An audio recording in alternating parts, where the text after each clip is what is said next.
নমস্কাৰ। ইউটিউবত ড্ৰেগন ফ্ৰুটৰ বিষয়ে দেখি পেলাই দুটা না তিনিটামান কাটিং অনা গৈছিল, আনি পেলাই লগাইছিলোঁ। লগাৰ পিছত এইডাল গছ হৈছিল এনেকৈ, এডাল পিংক ড্ৰেগন ফ্ৰুট, আৰু তিনিটামান লাগিছিল। মানে এবছৰৰ ভিতৰতে মানে গছডালত তিনিটা ড্ৰেগন ফ্ৰুট লাগিছিল। লগাৰ পিছত এইবাৰ ভাবিলোঁ অলপ মানে এক্সপেণ্ড কৰোঁ বুলি, সেইকাৰণে এই ড্ৰেগন ফ্ৰুটডালৰে কিছুসংখ্যক কাটি পেলাই নতুনকৈ মানে ওচৰত লগাইছোঁ, যাতে গছৰ সংখ্যা বৃদ্ধি পায় আৰু অলপ বেছিকৈ হয়। তেনেকৈ কাটি পেলাই এইবাৰ 40ডালমান এনেকৈ কাটিং লগাইছোঁ। প্ৰথমতে কাটিং কৰি মানে হেৰি কৰি থৈ দিছিলোঁ, প্লান্ট বনাই পেলাই থৈ দিছিলোঁ। তো এতিয়া সেইবিলাকৰ মানে গজালি আহিছে।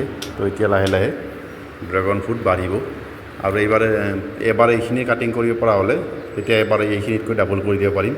তো এনেকৈ লাহে লাহে কাম কৰি আছোঁ, যাতে মানে উদ্যান শস্যৰ ওপৰত কাম কৰিব পাৰি।